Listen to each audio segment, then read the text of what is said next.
We speak about intelligence, we speak about being intelligent, but what is this artificial intelligence?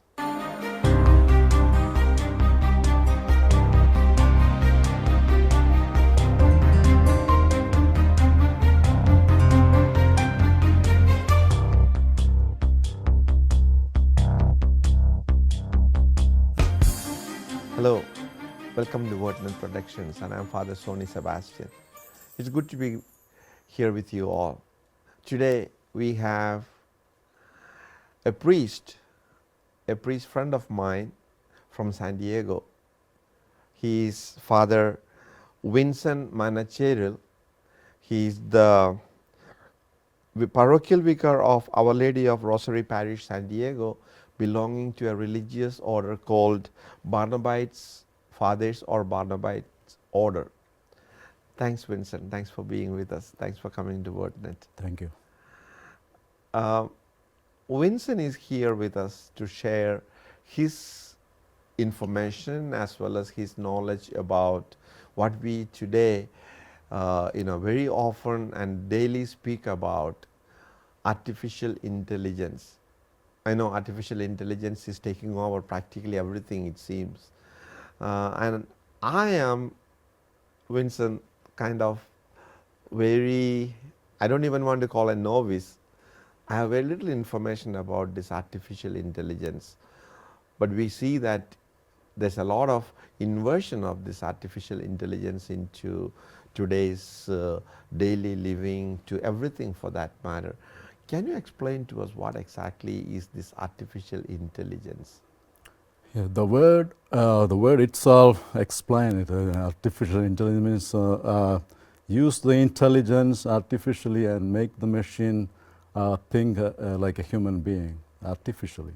That's in a layman's term we can call artificial intelligence. So when you say use the intelligence and use that to artificially and make the machine to work like a human person. Yeah. But we think like a human. Think like a human person. Now, if we if that's the case, what about the we already had what we call robots, supporting as well as assisting human beings or human persons.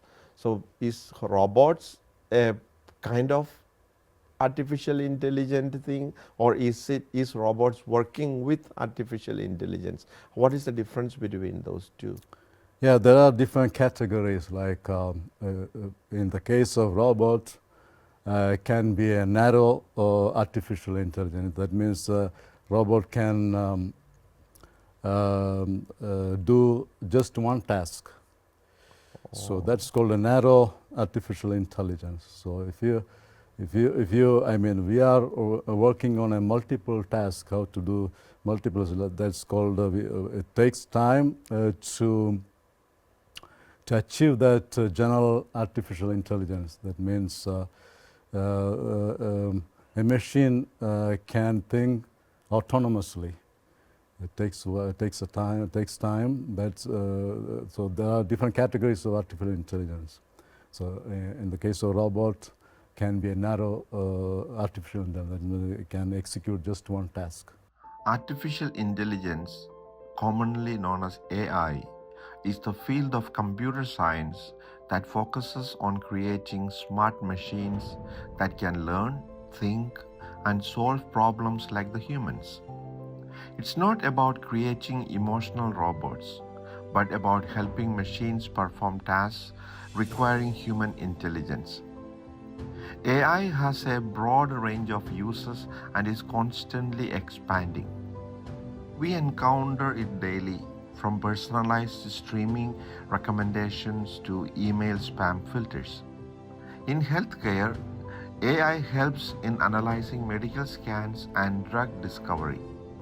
Self-driving cars use AI for safer and more efficient travel.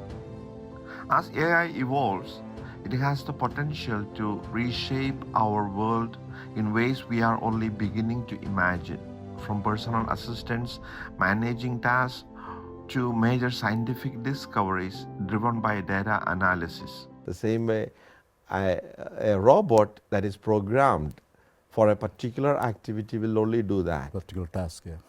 Whereas artificial intelligence should be able to do multi kind of task. No, this is also artificial intelligence. It's called a narrow artificial. Yeah, that means it's not capable of doing multitasking. Multitasking, yeah. That's difference, yeah. So we are, the scientists making research to come up with multiple multitasking artificial intelligence. At the same time, tending toward the general artificial intelligence. Now, how did share with with our audience about how you got into this artificial intelligence and how you got interested in that? I studied computer engineering. That's why. That's the reason why I'm interested in artificial intelligence. Now, one another thing would be, you mentioned about that there are different aspects of artificial intelligence. You know, the narrow artificial intelligence is at work with robot or robot technology. Can an artificial intelligence be made to do anything that we want, or is there a limitation?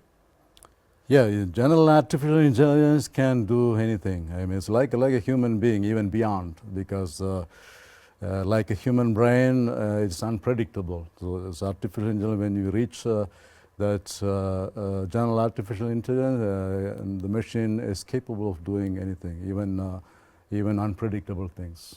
That can be dangerous. Yes, that's correct. Yeah. Because I know you mentioned human nature, we are unpredictable, but at the same time we have the power to discern or differentiate between what should be, what should not be done. And like, say for example, I cannot go around destroying everything, or I shouldn't be killing people. If I have a gun, there's a reason, and there's something that gun I can use only for a particular reason or a purpose. Whereas if artificial intelligence can do everything, it will destroy the whole universe, right? Yeah, in any instrument it can pros and cons. So it is true in artificial intelligence also. So I mean, if you use it in the right way, you can use it. It can have a lot of benefits, like in medicine, medical field, other banking system, all kinds of disadvantages. So if you abuse it, naturally you run in trouble. So. Now, I know it is still evolving, but today we see a lot of information, ChatGPT and different programs that are developed by different companies or different organizations like Google or Microsoft or Apple. Which one do you think is the best, or what should we use them for? Yeah, they are all concentrating in different fields, so there is nothing. It's a relative thing. So they are one ChatGPT concentrating in one field, Google concentrating in another field. So there is we cannot just compare. So they are all different fields and different areas. AI plays a crucial role in our world today, making it important to understand and discuss it. To discuss about its rapid evolution, shaping the present, preparing for the future, ethical issues, guiding policy, encouraging innovation, and global cooperation.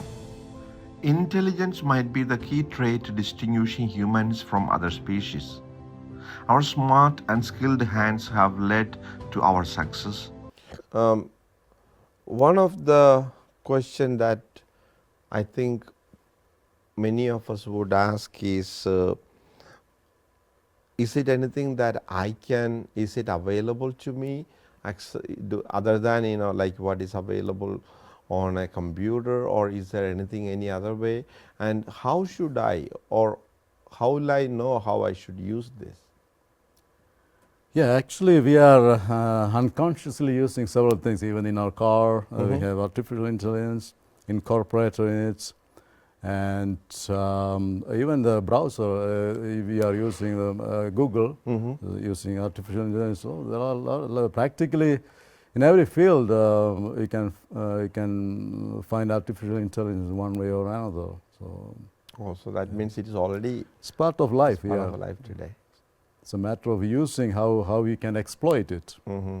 Can you tell us whether, like say for example, now we are hearing about some kind of a chip planted in a person in Europe, which was, I think by Elon Musk, and his company has developed that, and they are gearing towards how that can be triggered by thinking, and you think, and then the computer and things will act accordingly, so that there is this non-verbal or without any kind of a intermediary things will happen. You think is it going to destroy that kind of a situation? Do you think it is going to destroy the human nature of working with people? It can use. It has a lot of advantages too. In case of handicapped people, they can make use of the microchip attached to the brain. It can help the handicapped people to be autonomous. Make movements and let them, make them autonomous. And yeah, at the same time, ethical issues comes up with this kind of technology. So you need to be, you need to think about its ethical problems. Yeah. Because it is like we are creating another human or human mind, and also that this particular human or human mind is totally artificially created, but at the same time it can act independently, and you never know how it is going to act. So there is no kind of social restriction or limitation as well, and that's the reason I mentioned about the danger. So also the ethical imbalance that it is going to create in the society. What do you think? What can we do, or what do you say about that? Yeah, that's true. Even if we cannot predict anything because of this unpredictability of the artificial intelligence. So it's like if you create an autonomous weapon, you never know what's going to happen. So it's, we just can imagine the limitless possibilities, but we need to come up with ethical matters. It's difficult to foresee in advance. But we now face potential threats from our own creations. Computer scientists are developing AI that could surpass human intelligence, known as superintelligence. Such AI could either solve our problems or cause serious harm, depending on how it is built. The most likely outcomes of superintelligence AI could be total human extinction or other negative consequences.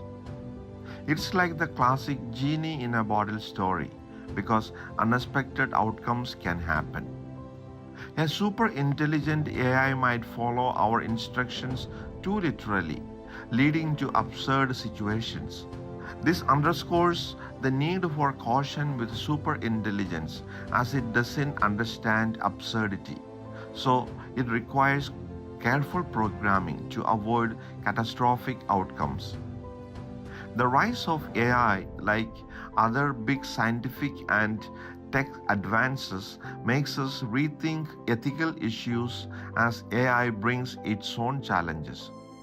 Key challenges include bias, privacy, control, openness, trustworthiness, job displacement, and AI powered warfare. We're going to take a short break right now. When we come back, I have a few things that are already coming up in my mind.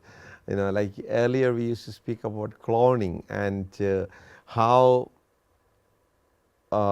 religiously from the faith perspective, so also from a social ethical perspective, the whole world was unwilling to accept that possibility of cloning, creating another person with exactly like the other.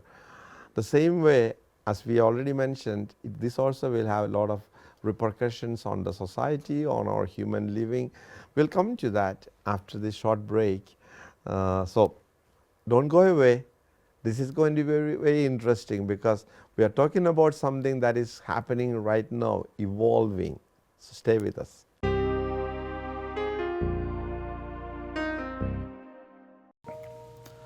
Most Christians are eager to know and understand St. Paul and his writings.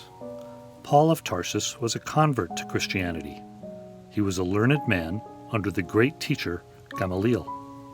He was a persecutor of Christians, but his encounter with Christ on the way to Damascus had such a life-changing impact on him that he spent the rest of his life for Christ, bringing Christ to the Gentiles.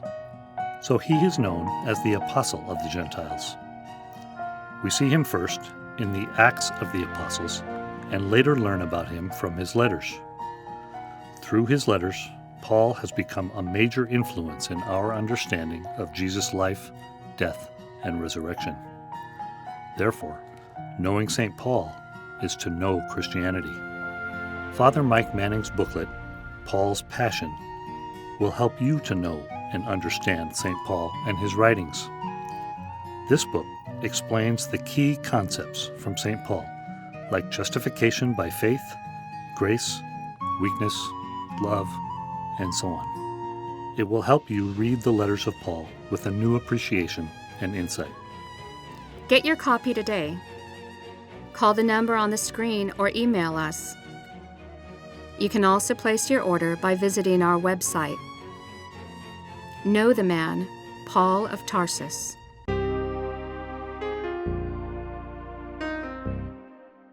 Welcome back. We are with Father Winson Menachery, who is a Barnabite priest working in San Diego Diocese. He is a parochial vicar of Our Lady of the Rosary Parish, downtown San Diego.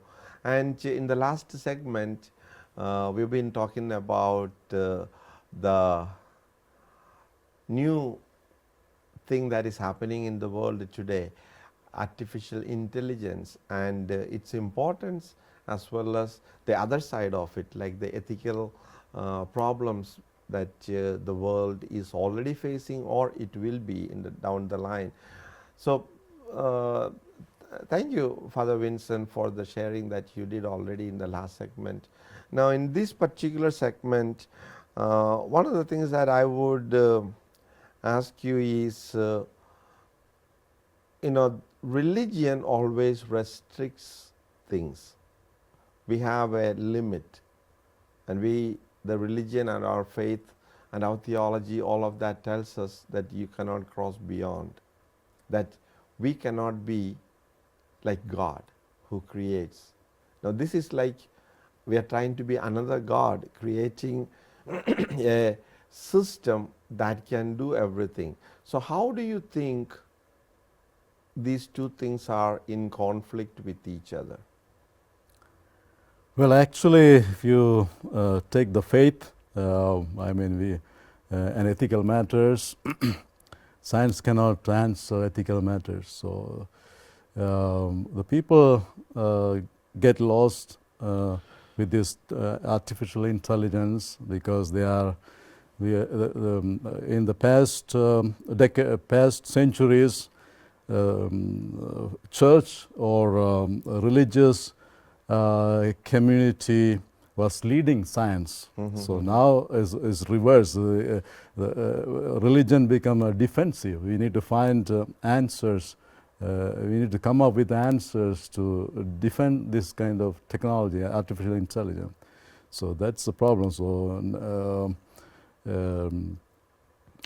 those who we need to give answers. People looking for answers. So if they find easy answers, immediate answers, so naturally the tendency is to follow this kind of technology. So that doesn't mean that it's going to substitute faith or ethical matters. So artificial intelligence cannot answer ethical matters, neither love, neither suffering. They cannot find answer.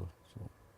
Well, I know it cannot substitute, but at the same time, when I want to prepare a homily for myself, I can ask the artificial intelligence, give the theme and say, prepare this homily, and how genuine and how useful that can be. That's your, I mean, that make you efficient in the sense if you can coordinate with, if you can make use of artificial intelligence in a intelligent way, you can come up with, I mean, you can speed up your process thinking. If you have a right formation, you know what's right and what's wrong. So the question is, are you able to use it effectively? No. So that's the question. So if you can use it, there's no problem. So that's advantage. You can. Now, I think in passing we mentioned, what are the major, or at least presently, what are the main platforms of this artificial intelligence that are available out there? There are several. I mean, Google Translate, they are using artificial ChatGPT that using. There are several platforms. So you just if you Google, you make a search, you can find several things.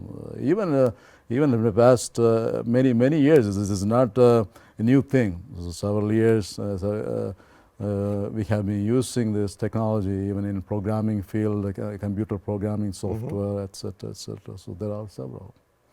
Is it going to affect the society or community and our interpersonal relationship in any way? Yeah, that's a danger. I mean, from the ethical point of view, if you can, I mean, bring back the topic, the society become social control. It's a danger of social control with facial recognition and things like that. So you are like a kind of dictatorial world. So you are losing your freedom. So that's one of the dangers. Artificial intelligence controls you. So if that is going to happen, so that's a danger. So if the technology is going to control you, but you lose your meaning. Now, you said there's a danger of this controlling. Is there any way that we can in any way kind of put a stop onto that? Yeah, that's what I mean. Recently, last week, I think the European Union, they made a law to regulate artificial intelligence. So that's what we can do. I mean, what we can allow and what we cannot allow. So we need to regulate artificial intelligence, how to use it. Now, who, you said practically everything is going to have this artificial intelligence employed or used. Who does this? Who is creating this artificial intelligence at all? In what sense? Who creates? I mean, somebody has to program it, or is it the big companies or big, organizations called now that we have in our world, maybe like Microsoft or Apple or Google? Are they the ones who are creating this, or are there someone else who is doing this? Oh, there are several people. I mean, even anybody can create artificial intelligence. I mean, this artificial intelligence is mainly the three things is happening. Artificial intelligence. One is general reasoning. This we are all looking for problem solving, a solution. So this. So if you have an idea, you can create artificial intelligence like with the three reasoning. I mean, three things: general learning, and reasoning, and from the reasoning you find a solution. So these are the things. So the three concepts, if you put together, you can have artificial intelligence. So anybody has a notion, technical knowledge, know-how, we can create it. Pope Francis's call, his message for the 57th World Day of Peace, for the creation and use of responsible AI that upholds human dignity and promotes global peace. Pope Francis highlights the need for new technologies to respect each person's inherent dignity and the unity of humanity. These values should guide the process of technology development to ensure digital progress to align with justice and peace. According to him, technological advancements that worsen inequality and conflicts are not true progress. He stresses the ethical use of AI technologies, highlighting their potential to promote peace and development while warning of the risks they pose.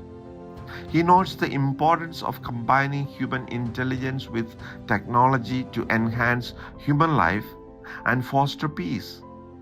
While he acknowledges the benefits of technological advances, he also warns about potential risks like loss of human control and increased inequality. He stresses responsible AI development and its use to serve humanity's best interests, emphasizing inclusion, transparency, and privacy. It is natural. I mean, a change is always difficult, and you face resistance. So when you get used of this technology and familiarize with the technology, you will be able to use it. So it's a natural hesitation, the initial starting trouble. As you get used to it, you will be able to manage it. Well, thank you. Thanks, Father Winson. Thanks for coming over to our studio and sharing your information and knowledge about artificial intelligence, something that we are today in every way involved and is using also, as you said. We hope that this technology will evolve more and more and will become more user-friendly as well as more helpful for the whole humanity. I hope you enjoyed this beautiful discussion with Father Winson on artificial intelligence. And next time when somebody talks to you anything about artificial intelligence, you will know what it is already. And be sure not to be manipulated as well as controlled by what is so-called artificial intelligence. Use this so that this will guide the other intelligence. Together, we can do everything. Take care.